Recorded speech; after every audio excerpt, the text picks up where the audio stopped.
जगत में प्रत्येक व्यक्ति को किसी ना किसी प्रकार की निर्बलता अवश्य होती है। जैसे कोई बहुत तेजी से दौड़ नहीं पाता तो कोई अधिक भार नहीं उठा पाता, कोई असाध्य रोग से पीड़ित रहता है तो कोई पढ़े हुए पाठों को स्मरण में नहीं रख पाता। ऐसे अनेकों उदाहरण और भी हैं। क्या आप किसी ऐसे व्यक्ति को जानते हैं जिसे सब कुछ प्राप्त हो और हम जीवन की उस एक निर्बलता को जीवन का केंद्र मानकर जीते हैं? इस कारणवश हृदय में दुख और असंतोष रहता है सदा। निर्बलता मनुष्य को जन्म से अथवा संजोग से प्राप्त होती है, किंतु उस निर्बलता को मनुष्य का मन अपनी मर्यादा बना लेता है। किंतु कुछ व्यक्ति ऐसे भी होते हैं जो अपने पुरुषार्थ और श्रम से उस निर्बलता को पराजित कर देते हैं। क्या भेद है उनमें और अन्य लोगों में? क्या आपने कभी विचार किया है? सरल सा उत्तर है इसका। जो व्यक्ति निर्बलता से पराजित नहीं होता, जो पुरुषार्थ करने का साहस रखता है हृदय में, वो निर्बलता को पार कर जाता है। अर्थात निर्बलता अवश्य ईश्वर देता है, किंतु मर्यादा मनुष्य का मन ही निर्मित करता है। स्वयं विचार कीजिए।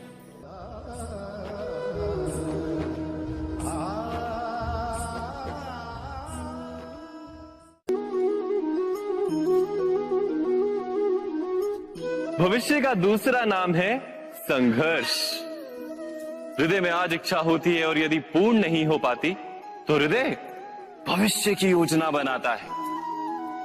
भविष्य में इच्छा पूर्ण होगी ऐसी कल्पना करता रहता है, किंतु जीवन ना तो भविष्य में है ना अतीत में। जीवन तो इस क्षण का नाम है, अर्थात इस क्षण का अनुभव ही जीवन का अनुभव। पर हम ये जानते हुए भी इतना सा सत्य समझ नहीं पाते। या तो हम बीते हुए समय के स्मरणों को घेर कर बैठे रहते हैं, या फिर आने वाले समय के लिए हम योजनाएं बनाते रहते हैं और जीवन जीवन बीत जाता है। एक सत्य यदि हम हृदय में उतार लें कि ना हम भविष्य देख सकते हैं, ना ही भविष्य निर्मित कर सकते हैं, हम तो केवल धैर्य और साहस के साथ भविष्य को आलिंगन दे सकते हैं, स्वागत कर सकते हैं भविष्य का। तो क्या जीवन का हर पल जीवन से नहीं भर जाएगा? स्वयं विचार कीजिए।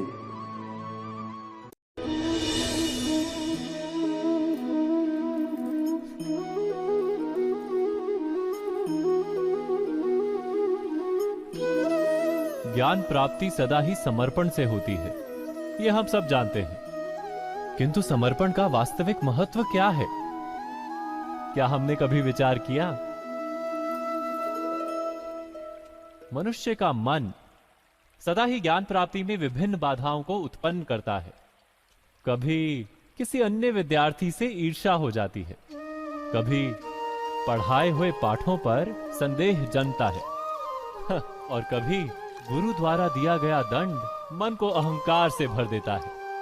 नहीं, क्या ऐसा नहीं होता? न जाने कैसे कैसे विचार मन को भटकाते हैं और मन की इसी अयोग्य स्थिति के कारण हम ज्ञान प्राप्त नहीं कर पाते। मन की योग्य स्थिति केवल समर्पण से निर्मित होती है। समर्पण मनुष्य के अहंकार का नाश करता है।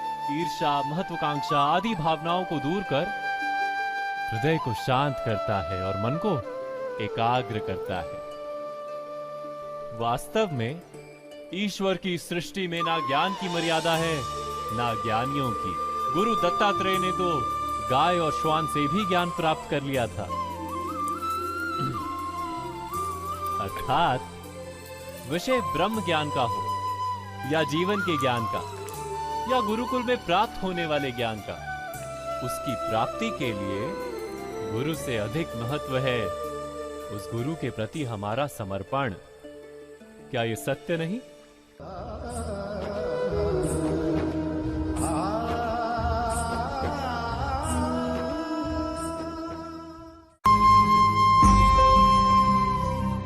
प्रत्येक मनुष्य के जीवन में ऐसा क्षण अवश्य आता है जब सारे स्वप्न, सारी आशाएं, सारे दृश्य ध्वस्त हो जाते हैं। जीवन के सारे आयोजन ही बिखर जाते हैं। एक और धर्म होता है और दूसरी ओर सुख।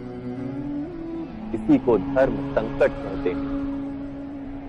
जब धर्म का वहन ही संकट हो और धर्म का त्याग ही सुख हो।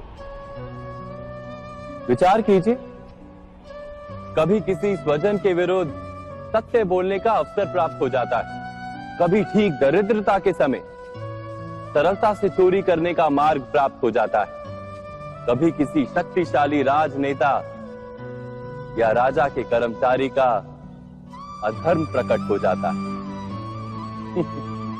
सबके जीवन में ऐसी घटना बनती ही रहती है। अधिकतर लोग ऐसे किसी क्षण को धर्म संकट के रूप में जान ही नहीं पाते। हमें किसी प्रकार के संघर्ष का अनुभव ही नहीं होता। सहजता से सुख की ओर खींचे चले जाते हैं, जैसे मक्खी गुड़ की ओर खींची चली जाती। वास्तव में धर्म संकट का क्षण ईश्वर के निकट जाने का क्षण होता है। यदि हम संघर्षों से भयभीत ना हो, सुख की ओर आकर्षित ना हो, अपने धर्म पर दृढ़ रहे, तो ईश्वर का साक्षात्कार दूर नहीं।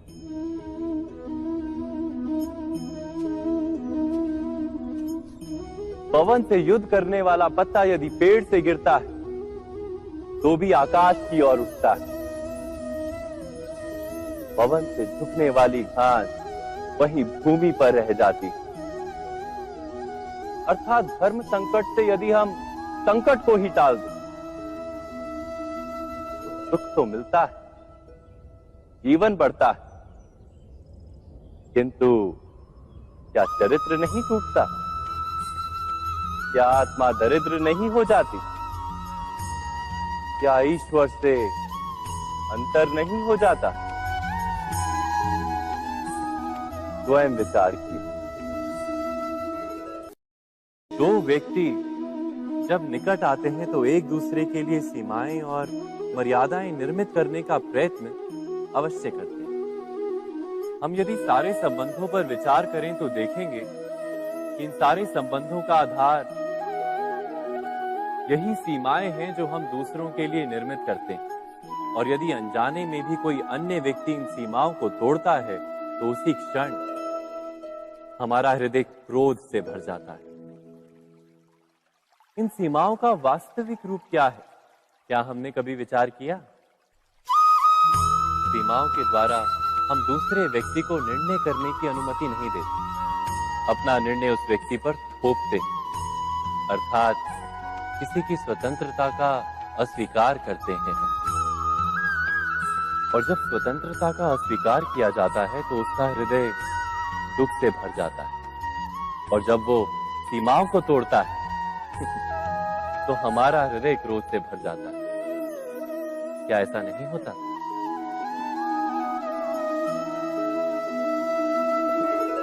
पर यदि एक दूसरे की स्वतंत्रता का सम्मान किया जाए तो किसी मर्यादाओं या सीमाओं की आवश्यकता ही नहीं होती। अर्थात जिस प्रकार स्वीकार किसी संबंध का देह है, क्या वैसे ही स्वतंत्रता किसी संबंध की आत्मा नहीं? स्वयं विचार कीजिए। सबके जीवन में ऐसा प्रसंग अवश्य आता है कि सत्य कहने का निश्चय होता है हृदय में, किंतु मुख से सत्य निकल नहीं पाता। कोई भय मन को घेर लेता है। किसी घटना अथवा प्रसंग के बारे में बात करना या फिर स्वयं से कोई भूल हो जाए उसके बारे में कुछ बोलना, क्या ये सत्य है? नहीं, ये तो केवल तथ्य है। अर्थात जैसा हुआ था वैसा केवल बोल देना सामान्य सी बात है।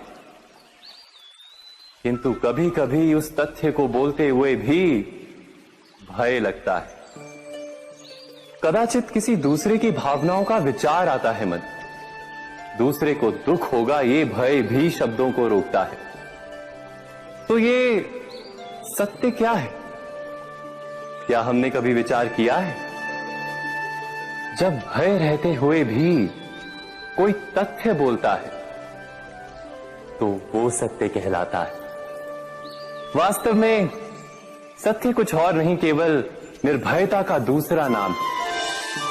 और निर्भय होने का कोई समय नहीं होता, क्योंकि निर्भयता आत्मा का स्वभाव है। अर्थात क्या प्रत्येक क्षण सत्य बोलने का क्षण नहीं होता?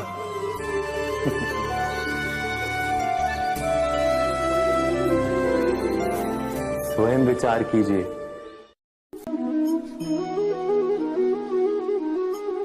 श्रेष्ठता का क्या अर्थ है? श्रेष्ठता का अर्थ है दूसरों से अधिक ज्ञान प्राप्त करना। अर्थात मूल्य इस बात का नहीं कि स्वयं कितना ज्ञान प्राप्त किया, मूल्य इस बात का है कि प्राप्त किया हुआ ज्ञान अन्य लोगों से कितना अधिक है। अर्थात श्रेष्ठता की इच्छा ज्ञान प्राप्ति को भी एक स्पर्धा बना देती है। और स्पर्धा में विजय अंतिम कब होती है?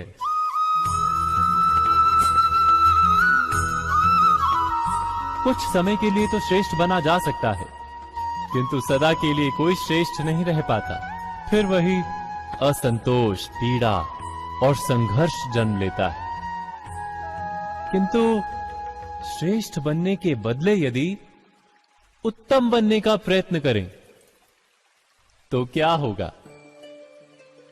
उत्तम का अर्थ है कि जितना प्राप्त करने योग्य है वो सब प्राप्त करना, किसी से अधिक पाने की इच्छा से नहीं, मात्र आत्मा की तृप्ति हेतु कुछ प्राप्त करना।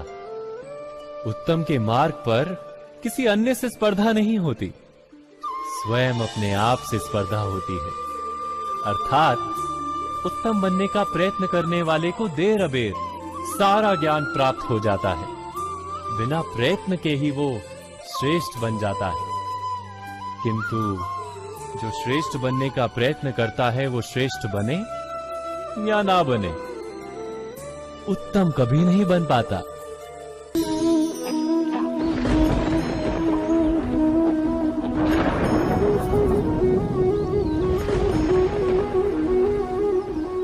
सपनों और पूर्वाभासों के आधार पर हम भविष्य के सुख दुख की कल्पना करते हैं। भविष्य के दुख का कारण दूर करने के लिए हम आज योजना बनाते हैं।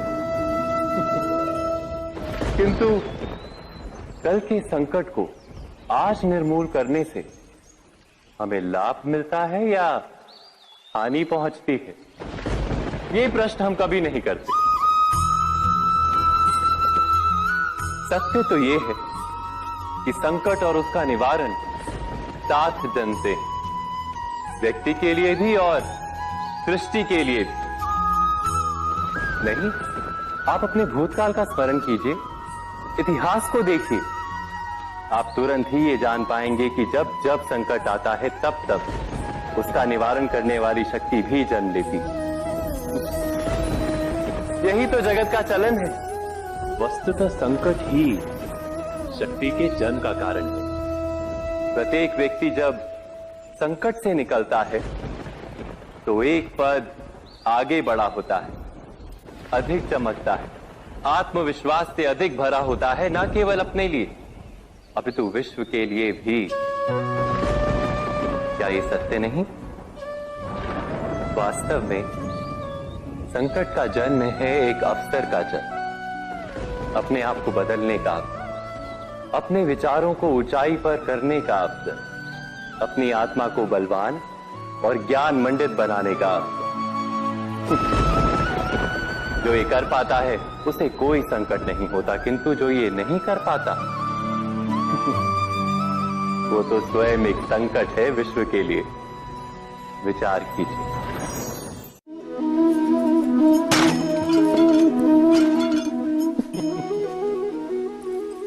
कभी कभी कोई घटना मनुष्य के जीवन की सारी योजनाओं को तोड़ देती और मनुष्य उस आघात को अपने जीवन का केंद्र मान लेता। पर क्या भविष्य मनुष्य की योजनाओं के आधार पर निर्मित होते हैं? नहीं। जिस प्रकार किसी ऊंचे पर्वत पर सर्वप्रथम चढ़ने वाला उस पर्वत की तलाई में बैठकर जो योजना बनाता है, क्या वही योजना उसे उस पर्वत की चोटी तक पहुंचाती है? नहीं। वास्तव में वो जैसे जैसे ऊपर चढ़ता है वैसे वैसे उसे नई नई चुनौतियां, नई नई विडंबनाएं, नए नए अवरोध मिलते हैं। प्रत्येक पद पर वो अपने अगले पद का निर्णय करता है। प्रत्येक पद पर उसे अपनी योजनाओं को बदलना पड़ता है। कहीं पुरानी योजना उसे खाई में ना ढकेल दे। वो पर्वत को अपने योग्य नहीं बना पाता, केवल स्वयं को पर्वत के योग्य बना सकता है। क्या जीवन के साथ भी ऐसा ही नहीं? जब मनुष्य जीवन में किसी एक चुनौती को, एक अवरोध को अपने जीवन का केंद्र मान लेता है, अपने जीवन की गति को ही रोक देता है, तो वो अपने जीवन में सफल नहीं बन पाता और ना ही सुख और शांति प्राप्त कर पाता। अर्थात जीवन को अपने योग्य बनाने के बदले स्वयं अपने को जीवन के योग्य बनाना ही सफलता और सुख का एकमात्र मार्ग नहीं? स्वयं विचार कीजिए।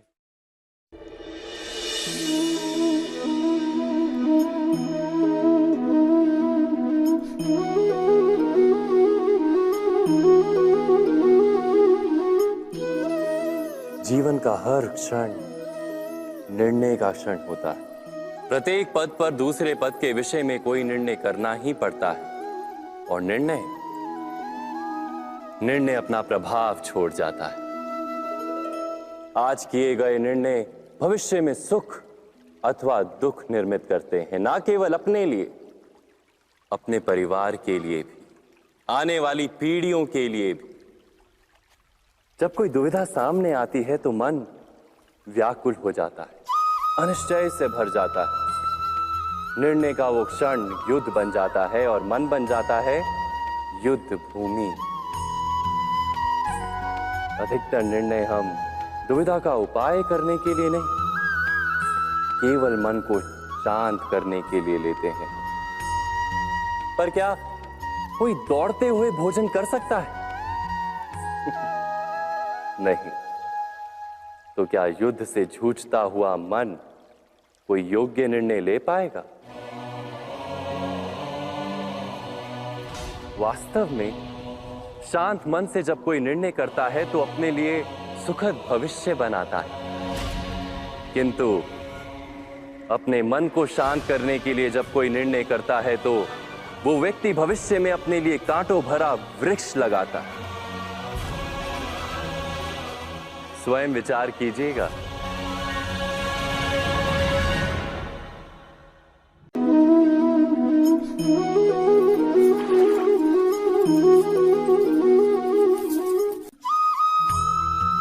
जीवन में आने वाले संघर्षों के लिए जब मनुष्य स्वयं को योग्य नहीं मानता, जब उसे अपने ही बल पर विश्वास नहीं रहता, तब वो सद्गुणों को त्याग कर दुर्गुणों को अपनाता है।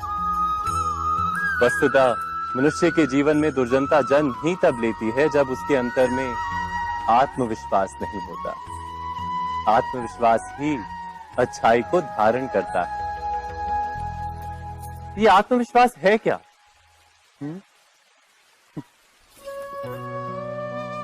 जब मनुष्य ये मानता है कि जीवन का संघर्ष उसे दुर्बल बनाता है, तो उसे अपने ऊपर विश्वास नहीं रहता।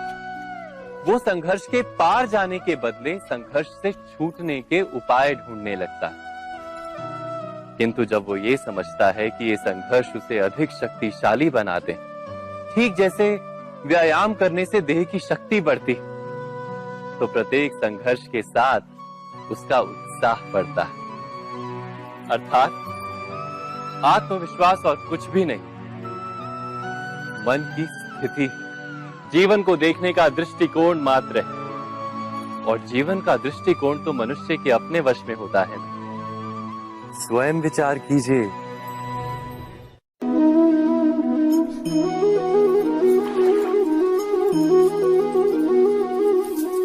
पिता सदा ही अपने संतान के सुख की कामना करते हैं, उनके भविष्य की चिंता करते रहते हैं।